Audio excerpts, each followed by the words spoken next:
Hey, good evening. We have a mega show lined up for you tonight. So hello to everyone on Facebook Live watching us now. Hi there all. Hello to everyone in our wonderful gallery. We've got a huge gallery watching us live over Zoom tonight. And I'm not going to witter on before we introduce the first act, but just a quick question.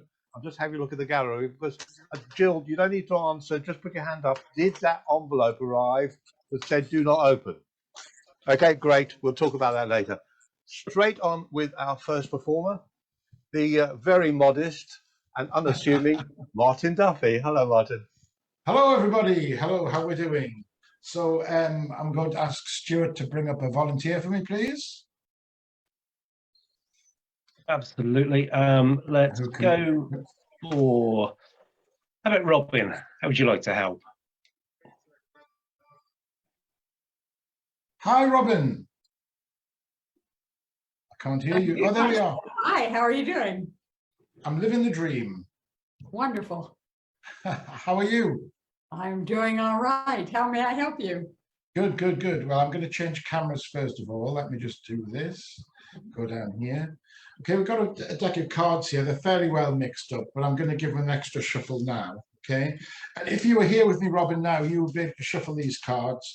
This is a genuine shuffle. Not doing any magician's shuffles. In fact, what I'm going to do is I'm going to give them a riffle shuffle like this, like that, and you'll see if I spread those out like that, they're fairly well mixed up. Okay, so what we're going to do, I'm going to move on to something quite advanced in a moment, but for the moment, let's keep it fairly simple. I'm going to deal the cards onto the table like this, Robin. Just tell me when to stop anywhere you like. Stop. And are you sure there? Should I add another one or take one back? Are you happy? Now add one more. Add one more? Okay, there we go. Happy now? I'm happy now. Excellent. Okay, I'll take those. I'm going to deal those into two piles.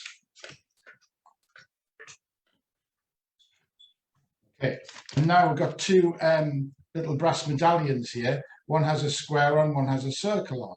Okay, I'm going to put those there for the moment, but I want you to tell me whether you put them as they are or shall I switch them over? In other words, where would you like this one to go? Leave them as they are. Square on that one and the round one on that one, yes? Yes. Yes. Okay, so now I'm going to take away all the rest of the cards, apart from the two that were randomly picked there. And we'll leave those there. So now we have these two cards. This was a shuffled deck of cards. Randomly, you stopped anywhere. We dealt them into two piles, and now we've got two cards. We've got the two of spades and the three of hearts. And more importantly, Robin, you chose to put the circle on the two of spades and the square on the three of hearts, although at the time you didn't know what the cards were. Because inside here, I have got two cards. This envelope's been in full view, and we've got the two of spades and the three of hearts. They are the same cards that we've just randomly chosen. But look at this, Robin.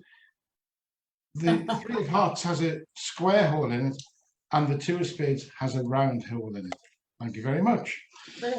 Robin, I'm going to ask you something quite specific now. All right, and let me change the cameras back. And okay, here we go. Without saying the actual time, do you know what time you were born? Yes.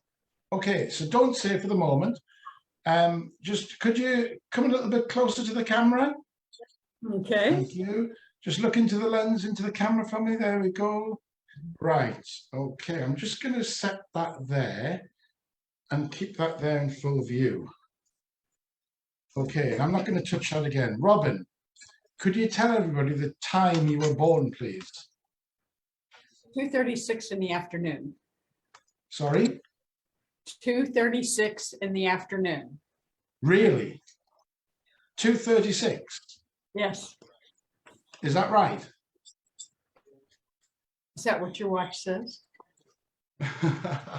This is quite unbelievable. Robin, nobody here knew what time you were born, did they? I do not believe so. I set the watch to 2:36. Yeah. There we go. Thank you. Well done. Thank you. It's going to go. This show's going to get much better from now on. Don't you believe it? Thank you, Martin. You could say that, but I'm looking at the running order. Moving on swiftly. Our next performer from the good old USA, the other side of the pond, a fantastic magician and a new friend of mine, Alan Fisher. Come on in, Alan. Thank you, Kevin. Thank you so very much. Many, many years ago, thousands and thousands of years ago when I was younger, I worked in an amusement park here in the States, in Pennsylvania. And as the park character, I was Captain Idlewild from Idlewild Park in Storybook Forest in Ligonier, Pennsylvania. They had me tour around to malls and do mall shows, which is why I learned to not only hate children, but also malls. Because I spent way too much time involved with one and stuck in the other. And I learned, at least here in the States, every mall is the same. They have the exact same stores just about in every mall. Let me give you an example. Here's some of the stores that you will find at a mall here in the States. You have J.C. Penney, and you have to pronounce it that way at those prices. You have Dick's Sporting Goods, because you got to be able to buy your sporting goods somewhere. Abercrombie and Fitch, just in case you have too much money in your wallet. Disney Store, this is where you're going to find all of the kids at. The Food Court, this is where you're going to find all the fat guys at. Spencer Gifts, which is where you hope you don't find any of the kids at. Regal Cinemas, where you have to take out a loan to buy the popcorn. And of course, my daughter's favorite, Sanrio, that's the Hello Kitty store. And you always have to have one other big anchor, that's Macy's. I'm going to make a quick prediction before we get someone involved here from the audience. I've got an envelope here, and I'm going to get my prediction. The only thing going in there. And we're going to put this prediction down on our table that has our mall map. This is the other thing you find in every mall is a mall map. And I'm going to see if I can get that just to be a little brighter because it looks just way too dark. There we go. That'll bring that up a little better for everyone. Now, in the mall, of course, you have parking lots, you have the stores. I'm going to need someone to be my mall walker. So I'm going to need a volunteer to help me out here. Any random person that you'd like to pick for me, just pop them up and, oh, well, hello there. Hello. Hello. Oh, thank you so much for playing along. I need you to do two things for me. Number one, we're going to pick a number. Now, it can be any number you want. The teens are usually good, but it's going to be your choice as to what number you want us to use. So go ahead and pick one for me. Up to how many? It's a long show, so let's keep it under 20. 14. 14 is a wonderful. Oh, I also need you to pick a letter, either A, B, C, or D. D. D it is. Now, without knowing why you've picked these things, you pick D, that's our parking lot. That's where we're going to start our walk through the mall. And of course, you enter through the doors, and then you go from store to store through the openings in the different stores. You can't go through the walls. You're not a ghostie, and you're going to be our mall walker. You're going to direct me to 14 different places as we go through the mall. So, like, if you're here at Abercrombie and Fitch and you wanted to go to the cinema, well, you'd have to go up to Disney, over to the food court, over to Spencer's, and down. So, sometimes you're only going to have one choice of a direction to go. Sometimes you'll have two. Sometimes you'll have four. It just all depends on where we wind up at. Ooh, this is going to be fun. Now, 14 is our number. So, number one, our only choice is to come into Abercrombie. That's number one. Now, from here, you're going to direct me up. You can never leave the mall. It's one of those kind of malls. Once you're in, you're stuck forever. So for move number two, actually, we only have one choice. That's up to Disney for two. But Yes. now, for move three, you've got a number of choices. Where should we go next? The food court. Ooh, I like you already. 3. So number 4, where do we go next? whatever that one is. Here, further- okay, this is Spencer's. Right. 4. So number 5. Sorry. You Macy's. can, Macy's. Okay, 5. Our only choice is back here for 6. Number 7. Dick's. Dot Sporting Goods. And then 8. You got 4 choices. You're allowed to repeat, of course. I'd like to go to the cinema. Oh. Let's see. So now we're back up to here. I believe we are at 8, 9. So Food now court. We'll go back into court. the food court. Back in the food court. 11. So we've got a couple more to go. Straight ahead from there.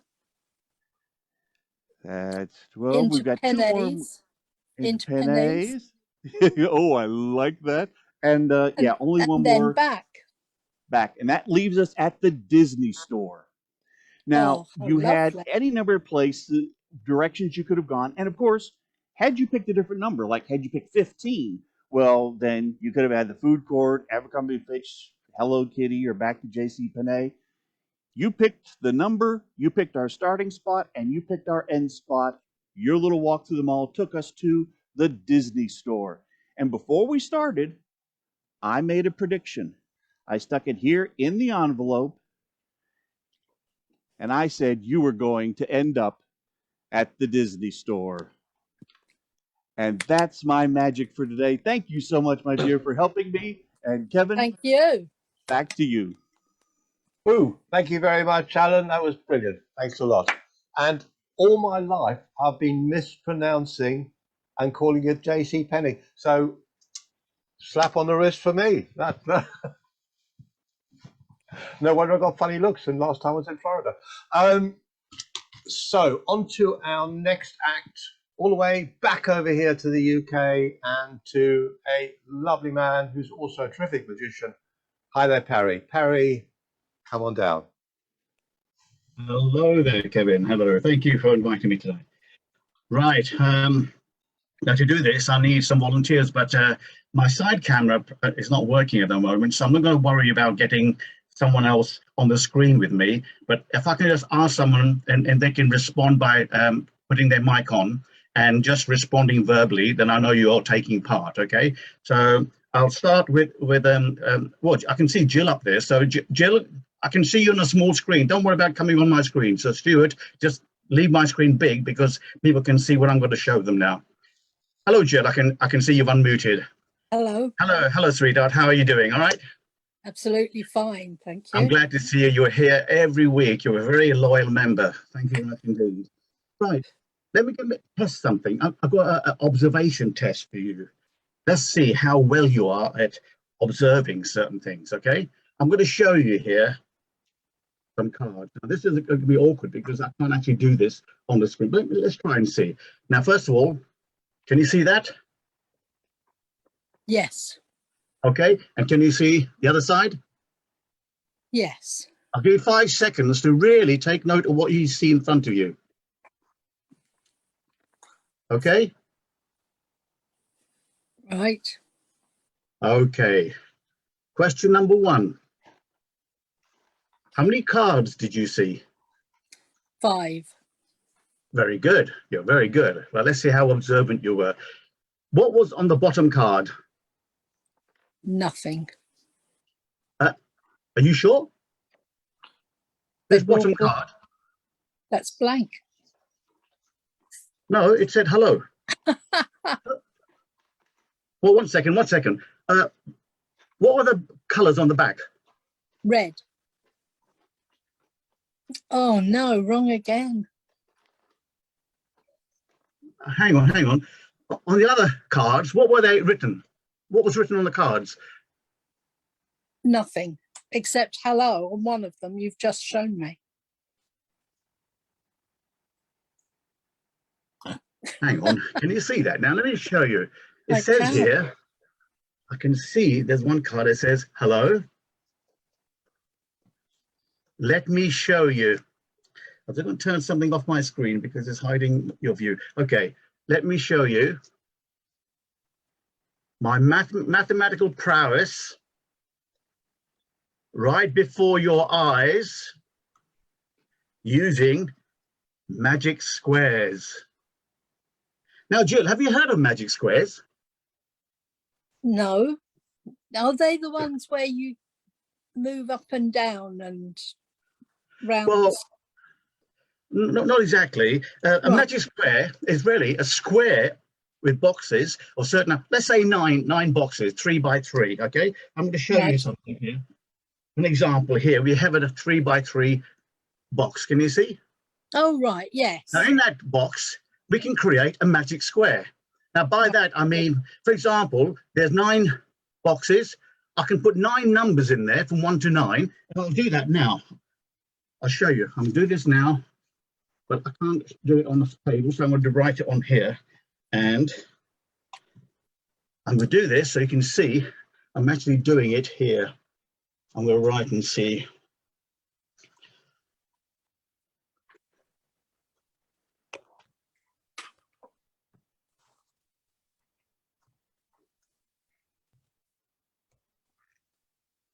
And I've got here, very badly written because I'm trying to balance on one hand here, the numbers 1 to 9 in that order.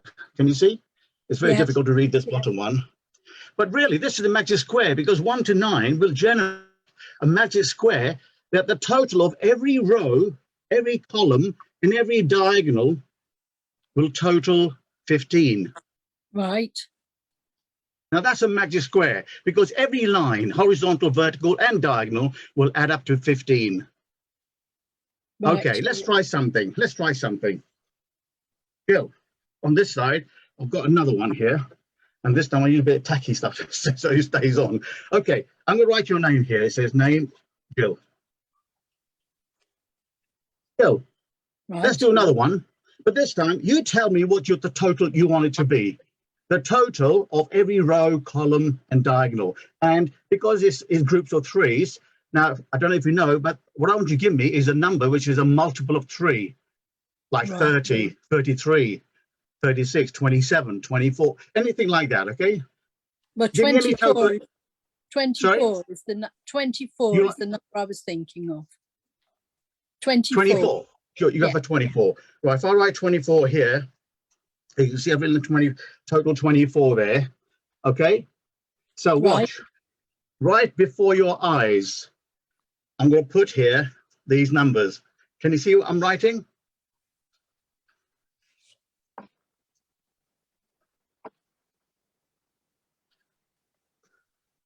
The 6 doesn't look like a 6, but it is a 6. Okay. We have 11, 4, and 9, 24, 6, 8, and 10, 24, 7, 12, and 5, 24. Going down, 11, 6, and 7 is 24, 4, 8, and 12 is 24, 9, 10, and 5 is 24. Diagonals, 9, 8, and 7 is 24, 11, 8, and 5 is 24. Wow, I'm impressed. Now that is really good. Now that's really good. Let me see something about this. We have very badly that'll stay on. Okay, here we have. Can you see this one? Oh, hang on. I can't do this one. I think Kevin knows why I can't do this one. I am sorry, Jill. It's a 5 by 5 square, and I was going to do a 5 by 5 one, but it's green. Oh, And my right. green screen is kicking in. For those who know what I'm talking about, this is so difficult and impossible. Mind you, you can see some of it. Let's see. I'm going to go for it.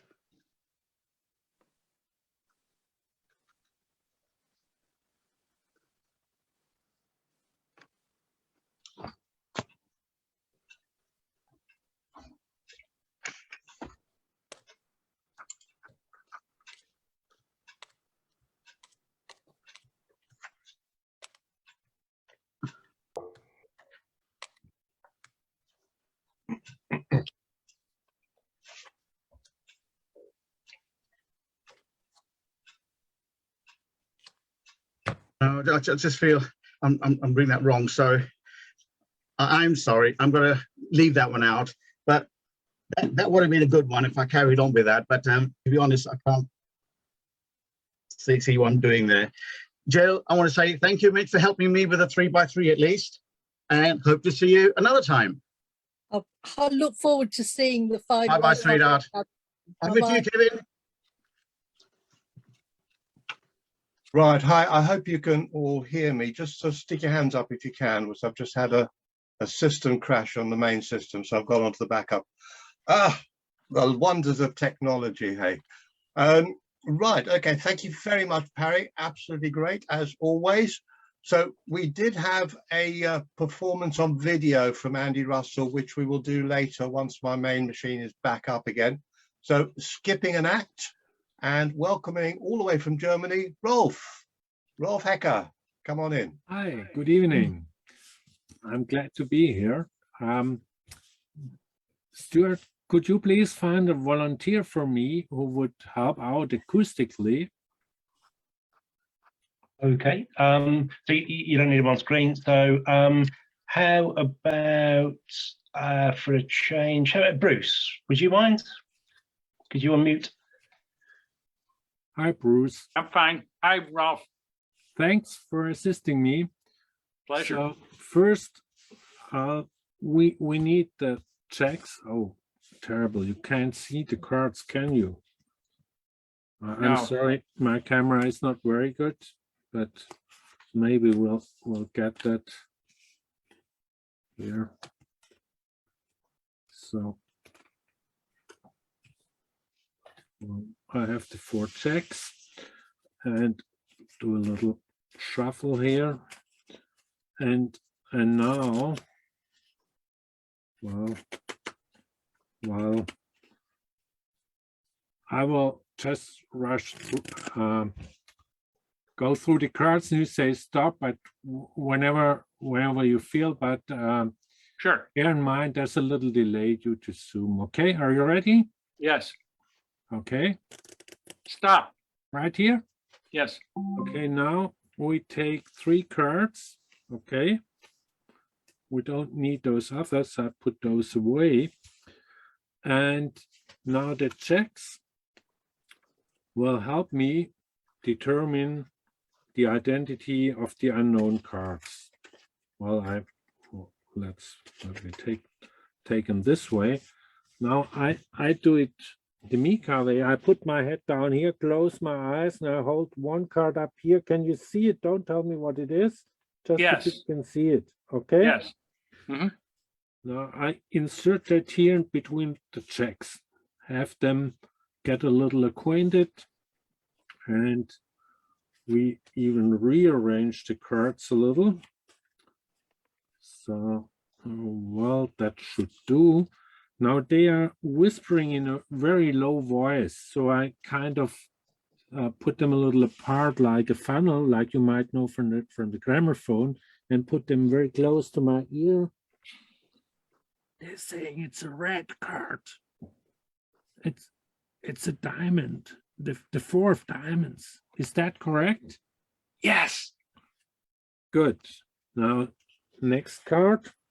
Can you see it? Yes. I insert that one.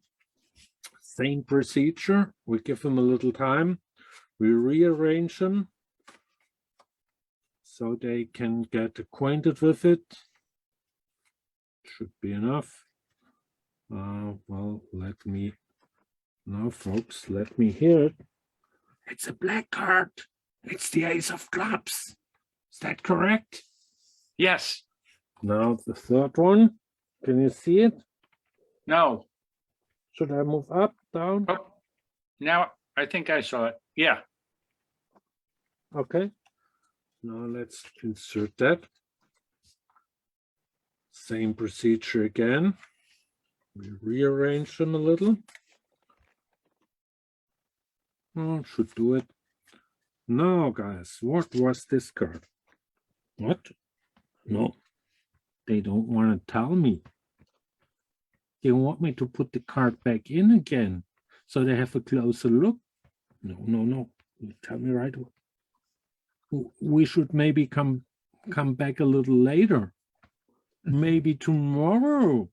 No, guys, it's not going to work this way. You know what? They're crazy. They're going nuts. I know them. I suspect this must be a lady. Of course, this has to be, I bet this is the Queen of Hearts, right? Yes. Yeah.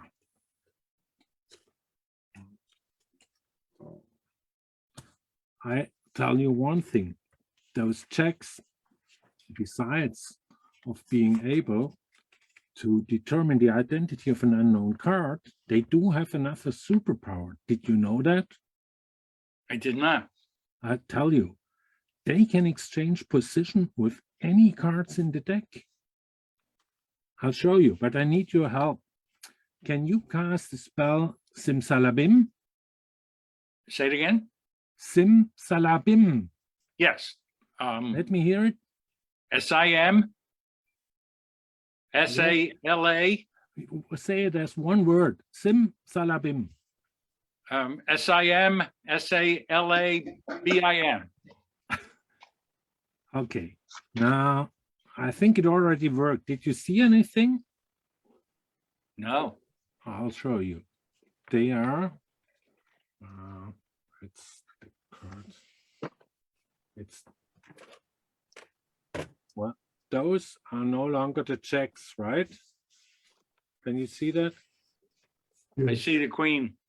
Because the checks Oh, are and the already, four. Yeah, the checks yes. are here. I do. Wonderful. Thank you very much for your assistance. I appreciate that. My pleasure. Bye, folks. Have a nice evening. Hi there, everybody. So still in temporary studio mode. Anyway, so thank you, Rolf, all the way from Germany. Nice to see you for your first time actually performing on the show. That was really terrific. Okay, from Germany back over to the UK to somewhere up northish, where he's probably down the pit again.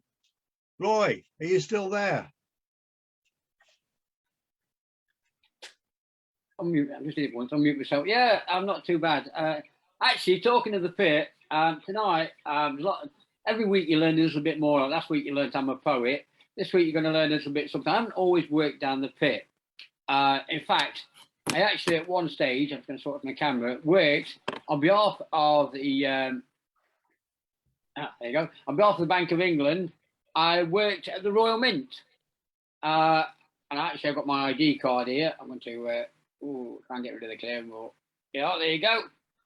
There's my employer card. As you can see, I was the coin production manager. You can all see that. There you go. That was my job, coin production manager.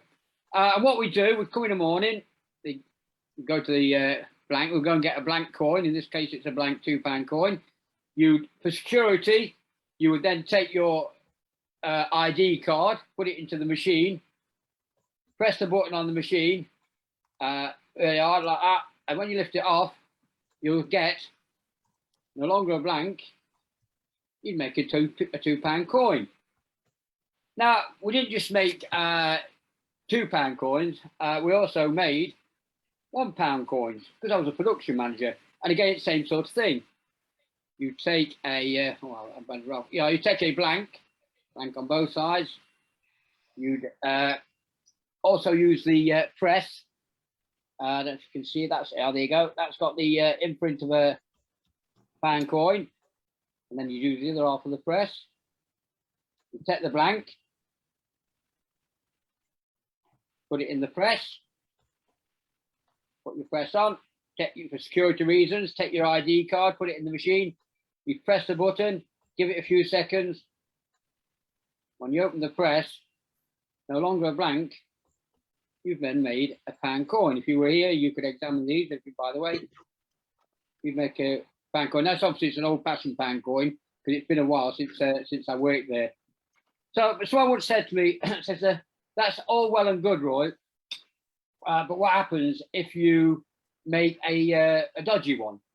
For example, a £2 coin, and it's not very good. So same thing, you take your ID card, you'd take your £2 coin, you put it back on, and use the anti-blanker, which is this. You put that on, give it a few seconds, press it, give it a few seconds.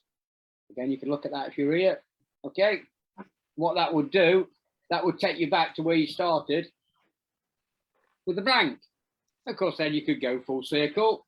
You go back again. You got your blank again. You've unmade the £2 coin. You put it on. Okay. You lift it off, and you'd have the £2 coin. Now, somebody said to me, "But did you ever work in the one where they make the paper money?" As a matter of fact, yes, I did. I didn't like it. It was a bit boring, the paper money one. Because what they do, you just have an empty bag like so. And to make the paper money, you used to put your ID card in the paper bag, give it a bit of a shake about like that. When you tipped it back upside down, where is it? Oh, we didn't make one. Oh, it is. It's there. Look, it would make you then paper money. In this case, £20 note. So that was my time when I worked at the Royal Mint. As you see, I progressed right up to coin production manager. But in the end, I had enough of it, so I retired. I retired from it. I didn't get a gold watch, by the way, when I retired. Like most people, I expected a gold watch when I retired, but I didn't get one when I retired, like most people did. All I got was the Royal Mint. Well, enjoy those. Thank you. Cheers, Kevin. Right. Oh dear. Struggling here. Oh well, the PC tells us 78% rebuilt itself, so we may get back onto a real machine before the end of the show. Thank you very much, Roy. Okay, terrific stuff. Back over the ocean again, back down to the Panhandle, Florida, warmth and sunshine, and Richard Nash. Hi there, Richie. Come on in. How you doing today? Let me fix my screen a little. Thank you very much. It's really not a little warm today. It's a little on the cold side, 55. Very cold in Florida these past few days. But anyway, I've been getting into this Rubik's Cube stuff lately, and as we all know, Rubik's Cubes are magical. So I think I'd show you a few little tricks with the Rubik's Cubes today. Which is very colorful. I always loved Rubik's Cubes. It's just like a Christmas tree, very colorful. And anyway, just fooling around with that. I'm not going to try to solve it this way. I actually try to solve it in different ways. And one of my stage shows here, if I take the Rubik's Cube and I put it in a bag, just like this, I snap my fingers, it's solved, which I know you don't believe me, but I'll tell you what, I'm just going to show it to you. Normally I do this with music, but I'm not going to get into that today. And the Rubik's Cube now is solved. Now I know what you're thinking. Of course, there's another cube. But basically, that's not what I'm trying to do today. But I'm just showing you the art of the Rubik's Cubes, which is very beautiful when you do it the right way. And here I have a bag, which I would love to show. And I'm going to set this up and push this back. Okay. Here I have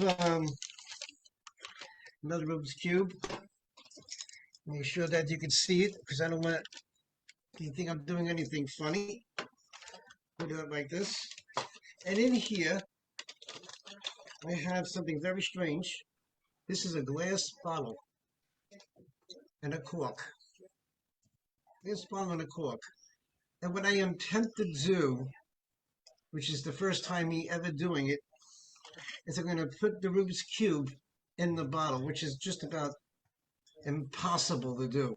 So what I'm going to do is I'm going to put the bottle in here, just in a way I could set it up and you could hear it. It's a solid glass bottle. I don't want to do too much because I'll get in trouble today. I'm going to take the Rubik's Cube and I'm going to put it right in here. Let me see here, and Okay, then I'm going to put it right over here. I'm going to push this a little here like this, so you can see my face and everything, and we're set to go. 1, 2, 3, and let's hope.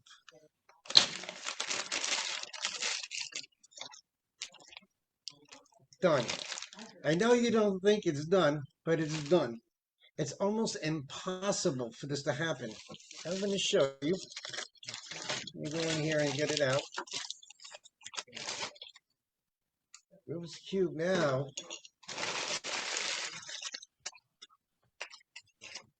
I don't need this anymore. Is in the bottle. I'll take off my ring because I don't want you to think that this is solid. And this is a Rubik's Cube in the bottle. There is no way for it to come out. And hey, Kevin, that's me for today. Hey, have a great day. Hey, thanks, Richie. Your message in a bottle has been received. Thank you. Excellent. Terrific stuff. Right, moving rapidly down our running order tonight. We've done Roy, we've done Richie, and we're moving over to another fantastic magician for you tonight, Michael Kelly. Come on in, Michael. Thank you, Kevin.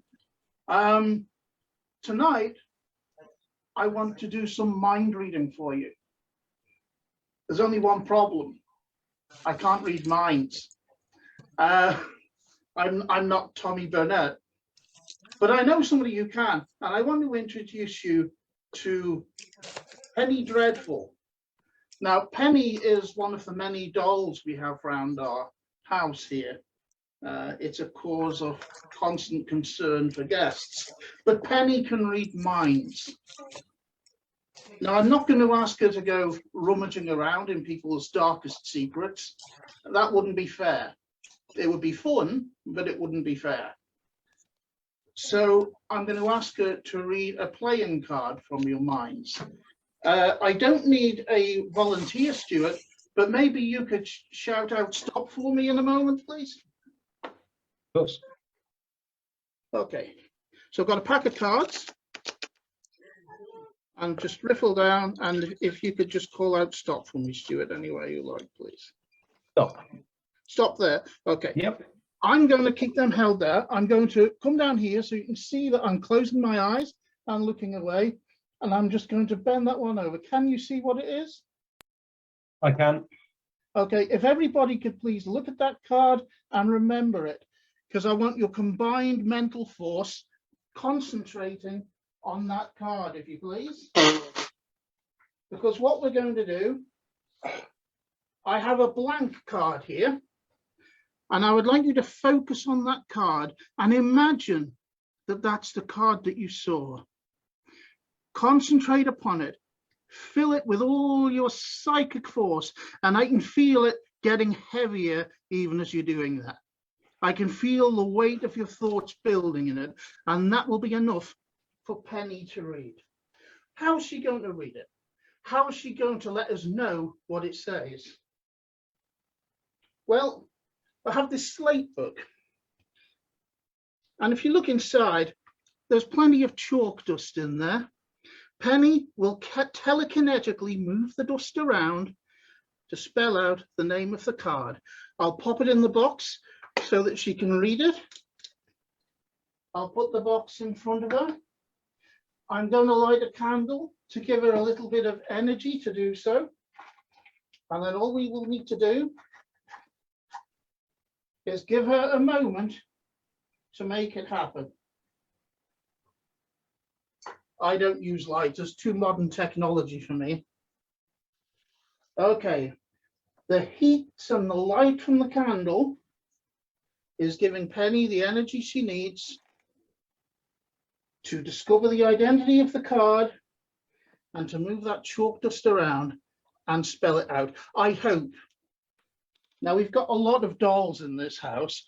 Some of them are downright aggressive. Penny isn't, but she's playful.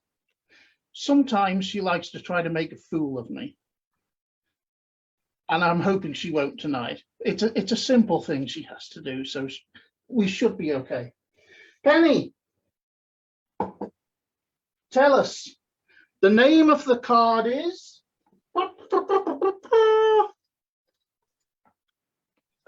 Oh. She's not written it. She's let me down. She's humiliated me again. Unless she's written it very small, perhaps, behind the card. No, it's not there either. It's blank. Made to look a fool by a doll. Oh.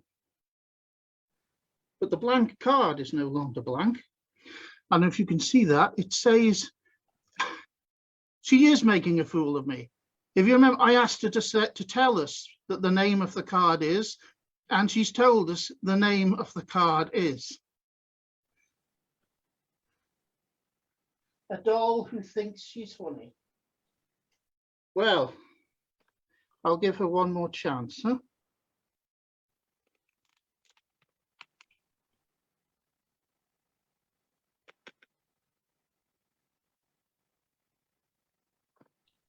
The 9 of Hearts. Very nice. Could that have been it? Could that have been it?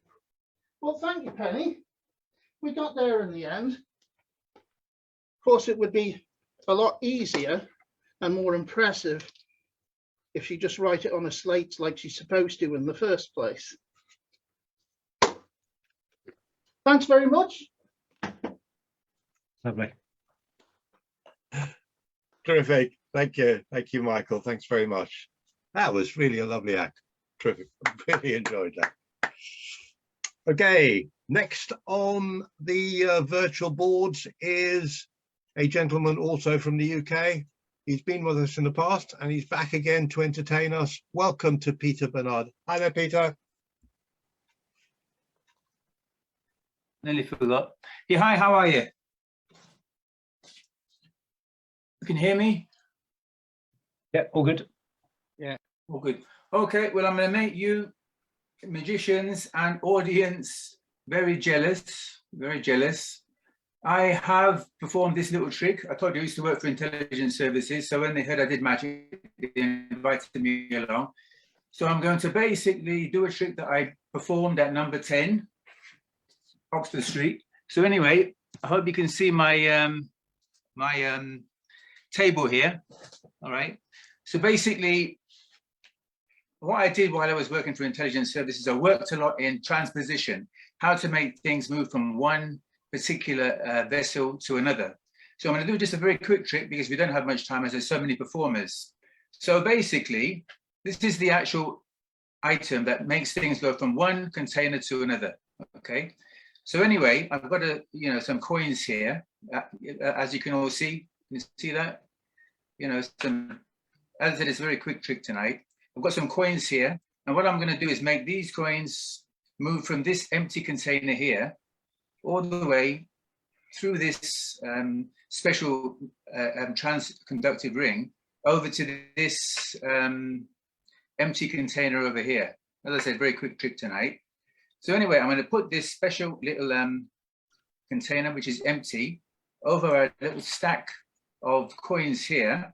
And basically, this is going to basically move from here over to this little empty container over here. As you can all see, it's empty.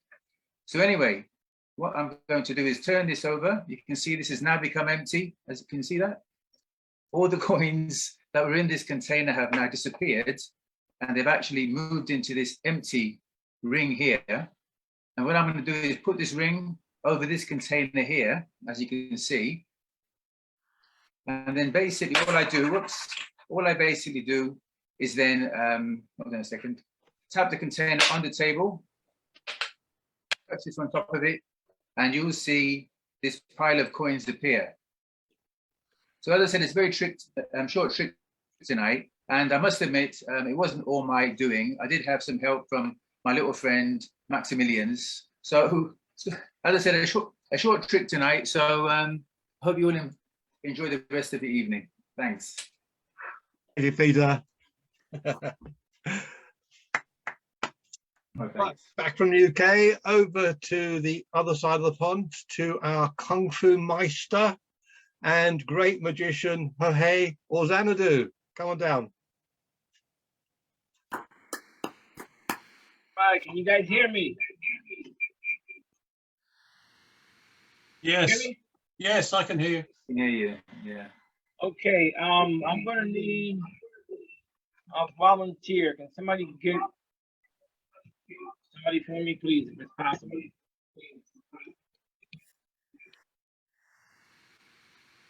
We'll give you Tommy. Oh, hi. Hi.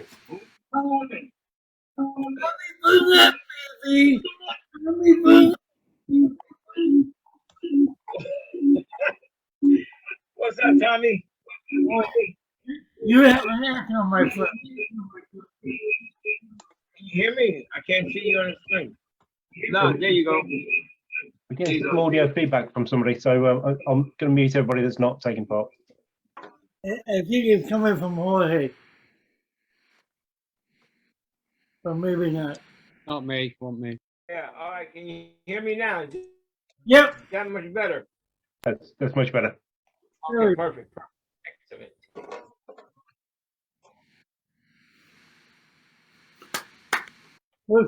Let's do this. All right, boys. Here we go. As you can see, I have a person. We're going to need a couple of things here. One, some cards. Fancy. Nice case. Okay. Oh, thank you. It's leather. Ooh. Yes. And we're going to need a marker. Got one here. Yeah. Sharpie, a Sharpie. Nice. Okay. Here's what's going to happen. Tommy, here, I need you to select a card for me. Doesn't matter which one it is. Just pick a card or think of a card or whatever card it is. You want me to say it out loud? Which one? Five of Which spades. one? Five of spades. Five of spades. Yeah. Okay, hold on. Five of spades.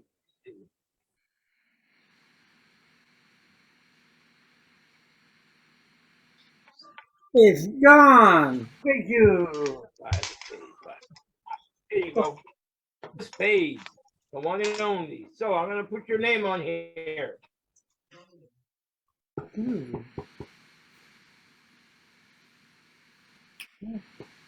Tommy, can you see that? Yes. All right, perfect. Don't need this anymore.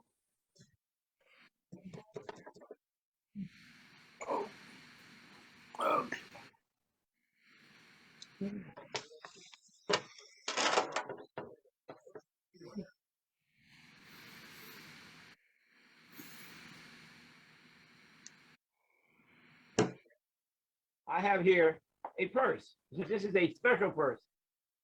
And inside, do you see what it is? Oh. A cup. So you are the man. I'm on fire, right? That's right. I'm on fire. I'm on fire. It's a coin. You are, man. You are hot. Watch. So take the card and fold it just like this. Now, this is what I hope is going to happen. Okay? What I'm going to do is I'm going to take your card. I'm going to place it inside just like this. And what I'm hoping to happen is that the coin is going to exchange place with the card that is inside the pouch. Understand? You got me? I got you. You're going to take the coin. You're going to put it in here. All right. Now, here's the thing. Watch carefully. Okay, let's see if this works out. Here we go. As I pass my hand over it like this, rub it there. The coin,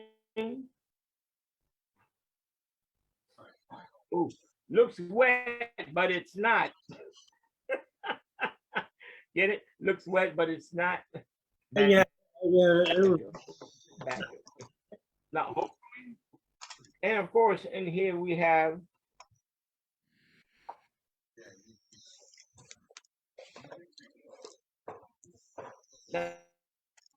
now. What was the card? I don't know, but it had my name on it. Five of Yeah, Spades. there you go. Five of This Spades. is why I tell people sometimes sign the card because they always forget their names. I mean, they always forget their card, but they can't forget their name. Yes. Bam. Tommy. There you go. All right, guys. I hope you guys enjoyed this. I hope you guys like it. Thank you very much for doing this, Tommy. And Kevin, take it away. Whew. So hopefully everyone can hear me and see me, and everything's back to normal operation. Goddamn technology, don't you just hate it? Oh wow, that was a complete nightmare. Yes. Luckily I had a standby system, so we kept moving and kept on going. Right, okay, so we missed out the Andy Russell video, so I'm going to play that in now. This is something that Andy did pre-recorded, and we showed it, well, Tommy showed it last night on the Virtual Interactive Magic Theatre show, and we're running it again tonight. It's a terrific little piece. So over to you virtually, Andy. Hey folks, how you all keeping? Hope everyone is doing well. Now I want to show you something using just a pack of cards, because I found out something that's quite interesting actually. I'm just going to bring you down to the map, all right? Okay, so you can try doing this at home if you really wanted to. But I took the liberty of taking the ace, the 2, the 3 and the 4 of hearts out from a pack. Now believe it or not, these cards, well, they can do something actually very magical. I'll show you what I mean. I'm just going to leave those there. So that's the ace, the 2, the 3 and the 4. It's very easy to follow. So if I take the ace and place that not really on the bottom but in the middle, as you can kind of see, and we just push that in, just a little wave will bring that card straight to the top. Weird, isn't it? Now I'll show you again in case you missed it. So place the ace, it's not really on the bottom but somewhere in the middle, but just a little wave and that card will jump right back to the top again. It's unbelievable. Anyway, I'm just going to place that one aside. If you want, we can even do it with the 2. It doesn't really matter what cards you use. Look, we'll place the 2 towards the bottom, but not at the bottom. And if you was here, you can even push that in yourself. Yet a little wave and a snap will always bring that card to the top. Now, the 3 and the 4, they do something a little bit different. I'll show you what I mean. Okay, so both cards are face down, but with a little wave, you notice how one turns over, being the 3, which is puzzling me, right? So that leaves us with the 4. Now the 4 is like the chameleon, because what that does is it completely changes colour. I don't know either. But anyway, guys, thank you very much, and I hope you're all keeping well. All the best. Bye. Bye. Thank you very much, Andy. That's a terrific little routine. And Andy's actually in the gallery, so give him a round of applause as well. So we know he's appreciated, and he always is. That's terrific. Okay, back to the original running order and getting things back on track. And over to my completely crazy but wonderful man out there, Charles Snyder. Hi, Charles.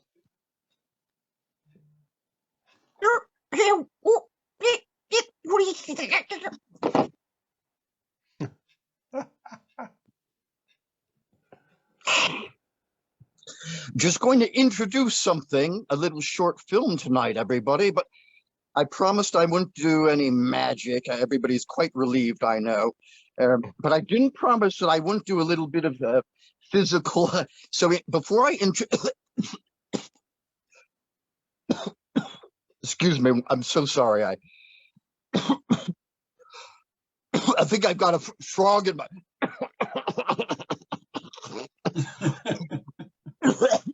I think I have a frog in my throat. Yeah, Get him. Yeah.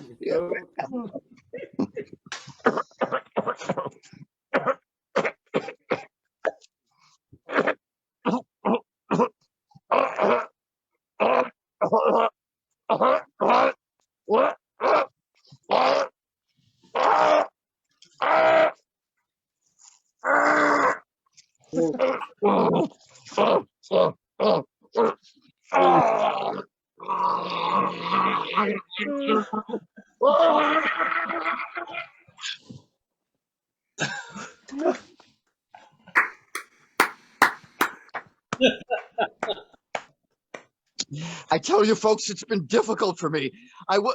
There was this person, I was crazy about him. I went out to get a bouquet. And I live in the woods, and I made one mistake. There's one kind of flower you should never, ever. No, I'm touching it now.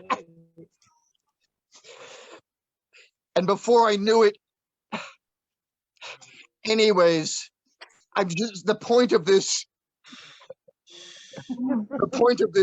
is that even we magicians who sometimes have the power of the gods, we're only human. We're only human, and the following short clip will prove that.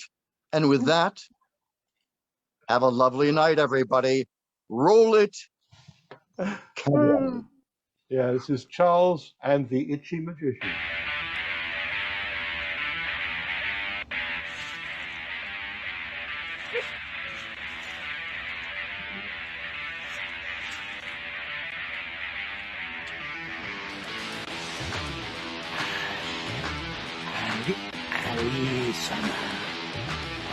Sure.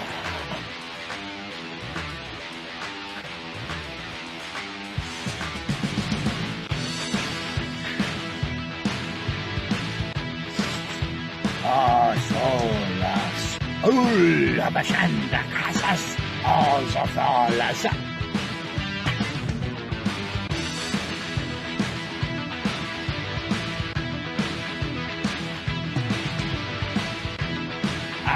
Shapola, Mulla, Snegalabod.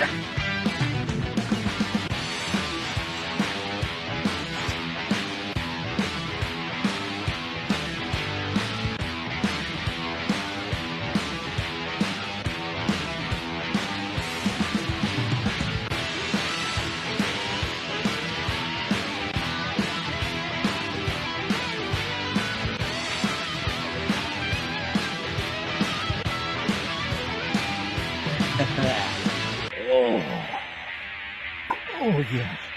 Oh yeah. Oh yeah. Abracadabra. Oh yeah. Oh. Oh yeah. What? Little. Oh yeah. Oh. Mwah. Ashulla matasa moluna.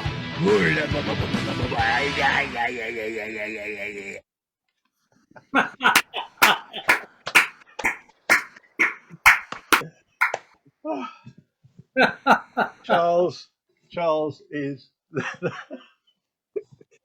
very creative and totally mad. And if you have a look at do a hunt for hashtag Open My Magic, and you'll find on YouTube, and you'll find our YouTube channel, and you can watch that again and laugh again and again. Because I've seen it several times, and I keep laughing at it. It's brilliant. Thank you, Charles. Okay, who do we have next? Oh, right. So from total mayhem to classic magic, welcome along to Robina. Hi there, Robina.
Thank you, Robin. Thank you, Robin.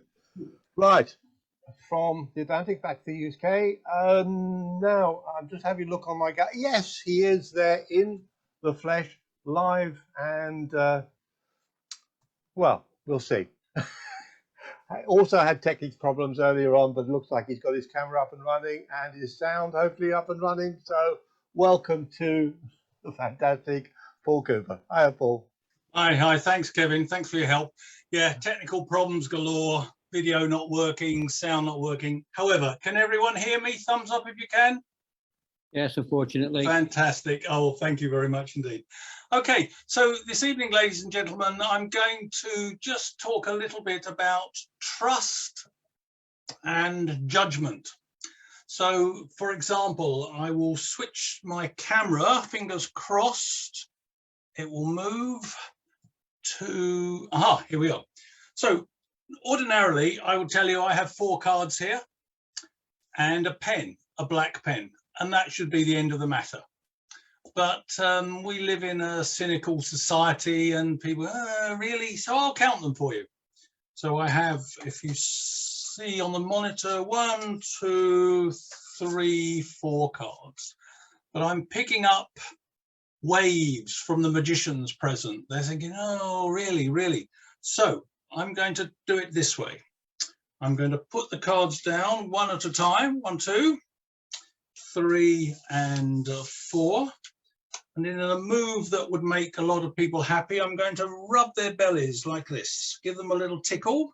Won't mean that much to some of you, but some people will find that quite interesting. I'll give them a little rub here, a little rub here, a little rub. Nothing in my hands, as you see, just simply 4 cards. Now, they're starting to think about the pen at this point, but this is, if I can show you, yes, this is simply a Sharpie pen. A black pen, black against black. That's all that is here. I'll put it on very loosely. And I'm going to need someone to help me. Now, Kevin, could you select someone to give us a hand? Who do you Stuart like? will. Yep. Preferably a non-magician. Does Jill mind coming back again, or do we have other non-magicians lurking? Otherwise, I don't mind. Yeah, Jill's good. Okay. Jill, hello, Jill. Hello. You must tell me the secret. Every time we see you, the sun is just setting behind you. It's a fantastic illusion. Jill, tell me, we haven't really talked. Do you work? Did you work? Have you never worked? Are you a lady of leisure all your life? I was a path lab technician. Oh, fantastic. Oh, so a medical background, a bit like me. Excellent. So I'm guessing in your job you did, you needed to add up a few things. You needed a little bit of knowledge of maths. Is that true? Yes, sometimes. Yeah. Okay. So I'm going to let you into a little secret here, because you know that there are magicians and non-magicians watching us. But in fact, the person that brings us this wonderful event every week is the chief magician. And he's called Kevin Peel, and he does a fantastic job. Now, what you might not realize is that only Kevin, because he's the lead magician, only Kevin is allowed to wear a hat. So if you look at the other magicians, they don't wear hats. Now, sometimes Robina tries to cheat. She puts something on her head, and sometimes Charles does as well. But Kevin does his psychic powers, and they soon take their hats off. So just be aware of Kevin's power. Okay, Jill, I'm going to take the, I'm sorry, I'm off the camera. Here we are. I'm just going to label the first of these cards with a 1, a wiggly 1. Okay. Just let the solvent evaporate. It's still a 1. Nothing's changed there. I'm going to take my finger. I'm going to give this a rub. Still a 1. Nothing's happened. Okay. I have to do this nice as though, you know, as scientists, we have to explain things very, very slowly and make sure people understand everything. So now I'll do the second card. Same procedure, a number 2. Agreed? And again, because they're these cynical magicians, I will give this a little rub, and it's still 2. Nothing has changed. There's nothing weird about the pen Nothing weird about the numbers. Okay. So now I give you the next one, and you may see a pattern here starting to develop. Number 3. Yes, you can kind of get the pattern that's forthcoming. Yes. So, and now the 4th one, I will number, of course, 97. It's a joke. Even we scientists can tell a little joke now and again. And again, get rid of the solvent, and you see number 4. Okay. Beautifully. Now, pardon? Beautifully done. Oh my word! Thank you very much indeed. Now, Jill, we're going to play a little game now with these 4 cards. Ordinarily, it might be a little betting game. We might have a little pot of money, but of course we're on Zoom. We can't do that. So how about this? The loser of the game has to promise to do a good deed to somebody or to some charity or some organization within a week. Does that sound fair? Very. Yeah. So if I lose, I must do a good deed within a week to a charity or a person. And if you lose, you must do likewise. Now, that's the fair part. The not so fair part I haven't explained is that the game consists of a few questions and you have to get every single one right. Now, they're very easy questions, but I win if if you make one mistake. I win. So you have to be absolutely accurate, but they're very, very easy questions. And I'll give you an example. Let's see how we can do this. Let me just mix these up a little bit here. And if I place the cards down like so, and I tell you, Jill, that this card is number 1 and that this card is number 4, and I turn over this one, the question is, what is this card? It's all about trust. I trust you. It must be 3. Perfect. Exactly right. Very good. Well done. I told you it was very easy, very straightforward. So let's make it slightly harder now, and we'll do it this way round. How about we do it like so? And this time I'm going to tell you, Jill, that this card is number 1 and that this card is number 2. So if I was to show you this card, which do you think this card is? That must be number 3 still. Must be number 3, exactly. And there it is. Fantastic. No problems at all.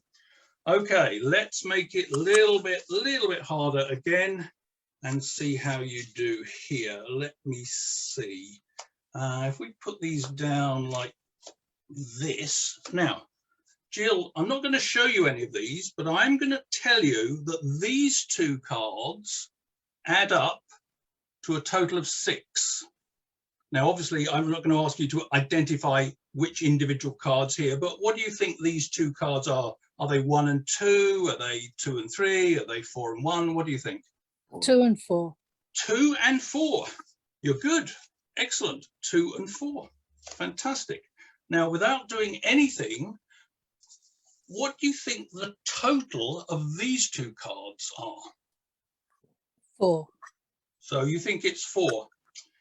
Okay, well, I'm sorry, Jill, but I have to tell you, I've won, we've lost, and you have to go and do a good deed for someone. Well, wait a minute, these magicians, they're sending me waves. I'm getting it. You don't really believe me here, do you? But I'm telling you the truth. These do not add up to 4. And the reason they do not add up to 4, like I said, you can always trust me, is that this one is 3 and this one is 1. That's it. Thank you, everybody. That's my little spot over. Thank you. Thank you, Jill. Thank you very much indeed. Thank you. Thanks, Kevin. Right. We do have a gentleman out there who is an absolute wonderful magician, and he said, do you want me to do something very quick for you? So can you hear me, Howard? And if you can, do you want to just pop in and show us a miracle before we move on? Okay, my pleasure. So you see this, all right? The cards are given a shuffle, and I spread them and I ask you to just touch a card, and we'll just very fairly, this will be the one you touch. And I will show you the card if you can see it. You can see it? Yep. Okay. Yep, we can indeed. I'll place it somewhere here into the deck. This is a very, very special deck. It's a polygraph deck, believe it or not. That's all its function is. And since we don't want to waste a lot of paper, we'll just go ahead and remove some of them. And I said it's a polygraph test deck, which is Polygraph, polygraph test, T-E-S-T. Now I'm going to ask if Kevin would be nice enough to do this for me. Yep. I'm going to ask you to lie about the card. I don't know what the card is. Okay. So I want you to totally lie about the card. What is the name of the card? 7 of clubs. Do you want me to spell the word the or not spell the word the? Not. Do you want to use 7 or change it to another value? No, we'll stick with 7. S-E-V-E-N.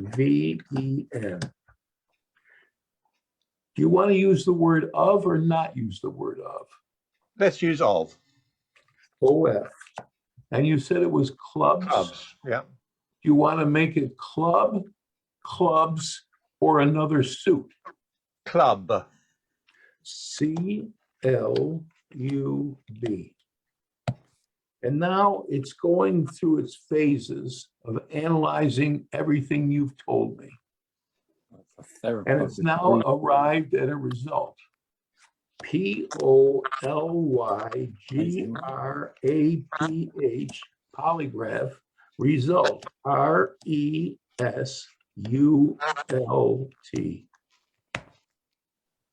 And you said not to use the, you had a choice of using it. We used the word of, that was your choice. You stayed with 7. We used the word of and then a clubs. Oh, you made it a club, C-L-U-B. What really was the name of your card, please? It was 4 of spades. And that is the polygraph test.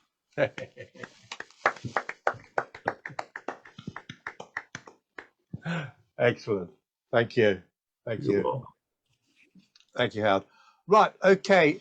Before we move on to our next performer, which is the wonderful, the man who knows far too much, Tommy Burnett, I'm going to actually ask Tommy to come up next to me and we'll just do something a little bit with Tommy. Okay? Hi there, Tommy. Hey, how are you, Kevin? Yeah. Tommy, I'm just going to go to a different camera angle. Let's hopefully the technology is still working, which it is. Tommy, I've got some blank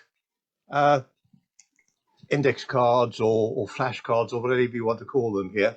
And I, this afternoon, popped down to a travel agent near where I live and picked up this brochure. So let me just have a look at that. Can you read that? Hang on, let me just, shall we take you, Stu, do you want to make this me full screen again? And so Tommy can just have a look at what's on there. Okay, so you'll see this is a local travel agent to me, and they've got something about breaks in Europe and Spanish beaches and English and French breaks and various places. Tommy, you're going to go on a holiday, okay? And so we're going to find the destination. We'll find where you go shortly, okay? But the first thing we're going to do is decide, you're going to go on one of these short breaks it mentions down the bottom, 10 days at a special rate. But you're going to choose which day of the week you're going to start your holiday on. So Monday, Tuesday, Wednesday, Thursday, Friday, Saturday, or Sunday. Which day do you want to start your week on? Thursday. So I'm going to spell it out with these. THURSDA,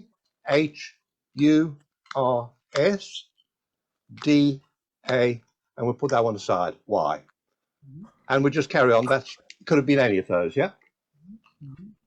So now, the break can be up to 10 days. So how many days do you want to make this break? And then we'll spell out whatever you say. So if it's 1, it's ONE. If it's 7, it's SEVEN, etc. So how many days? Yeah. Well, I haven't had a holiday in a while, so I'm going to say 10. You're going to take the full 10, okay? So T, E, and again, we will take that one over there. Sorry, keep those in sight. 10. And if it would have been a longer word, it would have been more down, you know, could have been anything out of there. Now, so if you have a look on that stuff there from the travel agent, you'll see there are lots of destinations or hotels or whatever. So just have a look there and find anything on that page that relates to a destination. Okay, so right now I only see 3.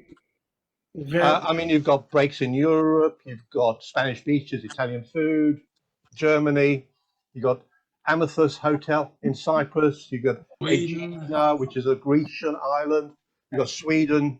Yeah, I love Sweden, so I would say Sweden.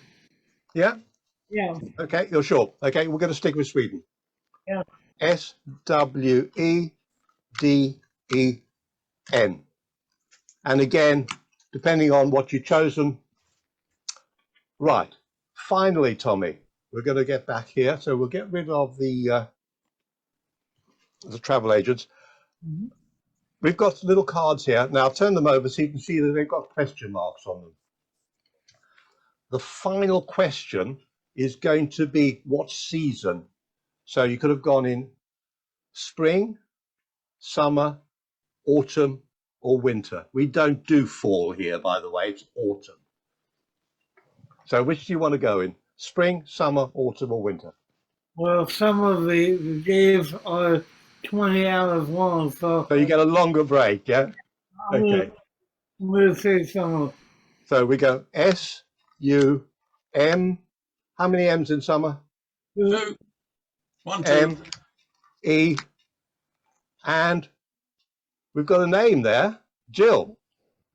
So Jill is part of this little group over here. And the rest, again, these are unknowns. So these are question marks and blanks. Now, let's just see what's happened here. So definitely you're taking Jill along with you, Tommy. Oh, all right. Because you are the lead on this holiday. And you're taking your friend, Jorge. Nice. And you're taking your friend, Omar. Nice. Oh, right. And now we'll hand over to Tommy to mystify us even more. Thanks, Tommy. Thank you. And how am I paying for this?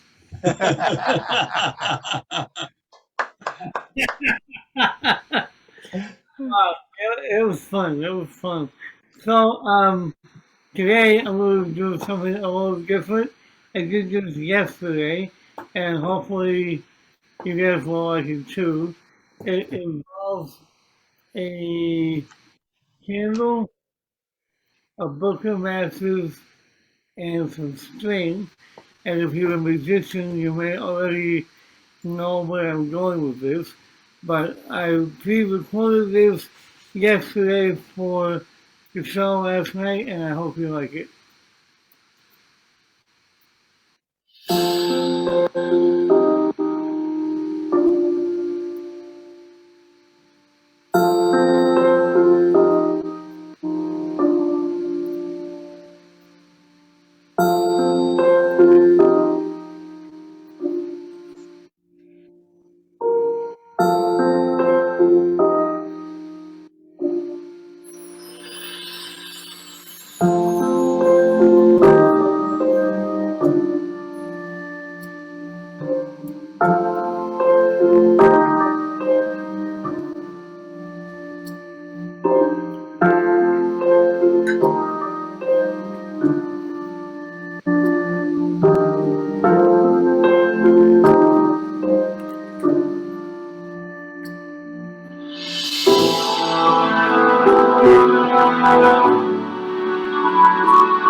So, yeah, thank you. Lovely. That was what I did yesterday. I also did something live that I like to close with, and it goes a little something like this. Wrong one. I did that yesterday too. Hang on, here we go. I wanted to tell you a story about the first time I did magic in a restaurant. It was a birthday for the head cook. I was nervous. I had never done a restaurant before, but I went with all my might and gusto and persona as possible and walked into the kitchen and I handed him a deck of cards. I asked him to shuffle the cards, and he did so gallantly, perfectly, to the point where I was afraid. I then mistakenly said, cut the cards. And as a joke, he reached over, grabbed his meat cleaver, and cut my deck in half. 2 pieces. What was I supposed to do? I kept going. I shuffled one half, and I fanned them out, and I said, Jill, just unmute yourself and please say stop. Jill, please say stop. Will anybody say stop? Stop. So here- Yeah. And Jill will get you to do the next one. I'm going to place it right there. And then took the other half.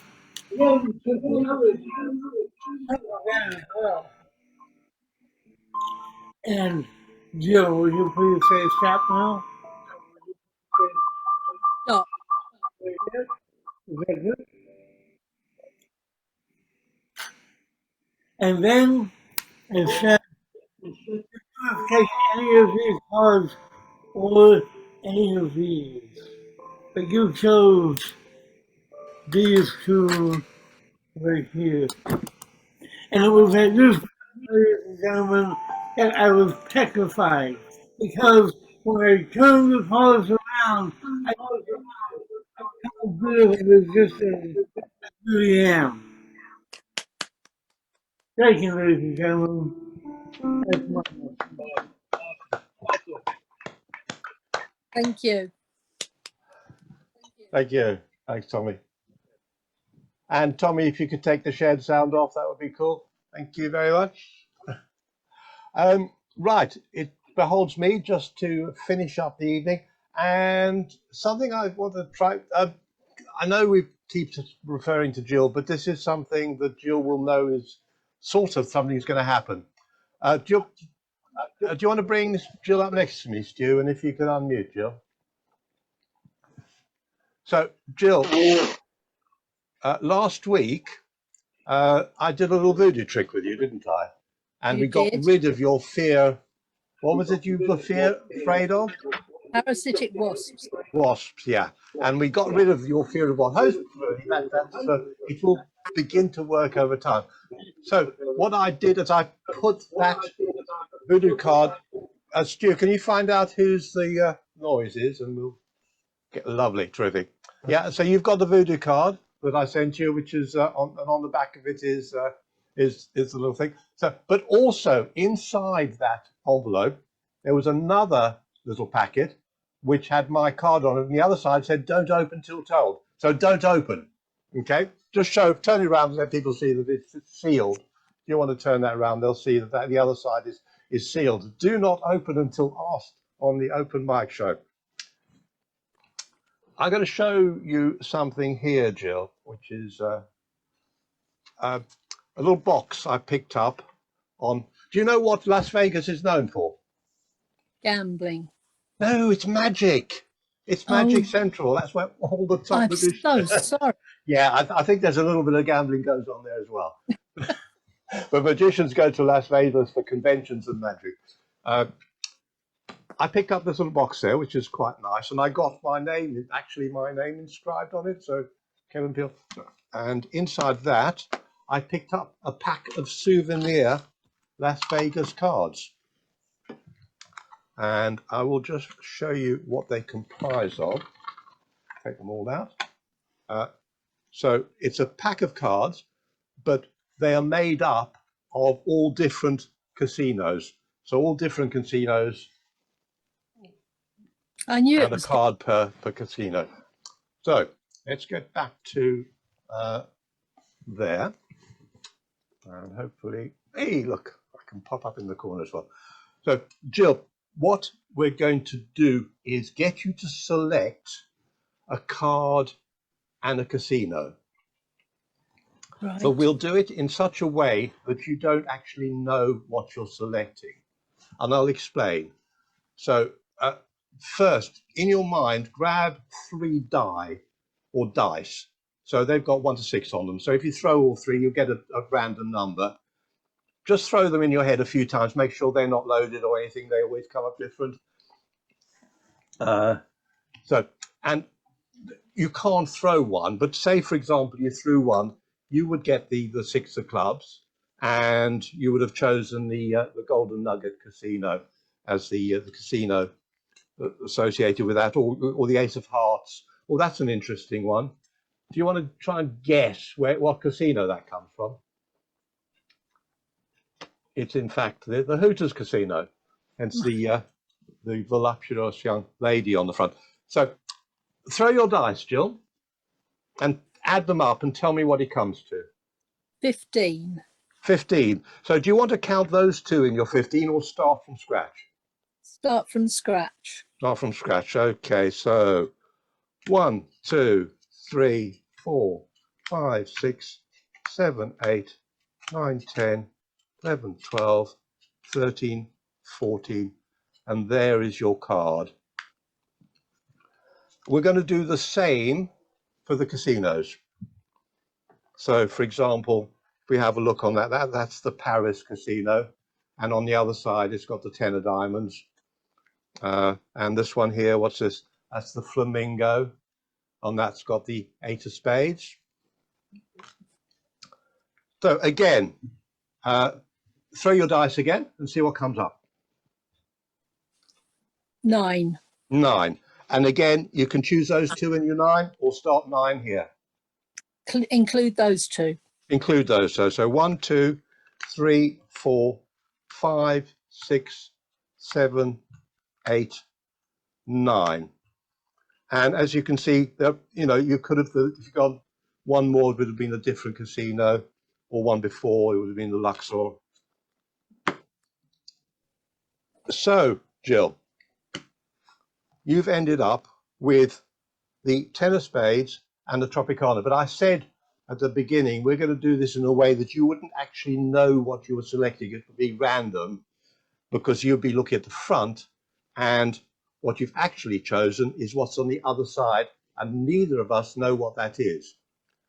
But you're holding a little envelope, which I sent you, which arrived earlier. So do you want to open that up and have a look what's inside and tell everybody what's inside there?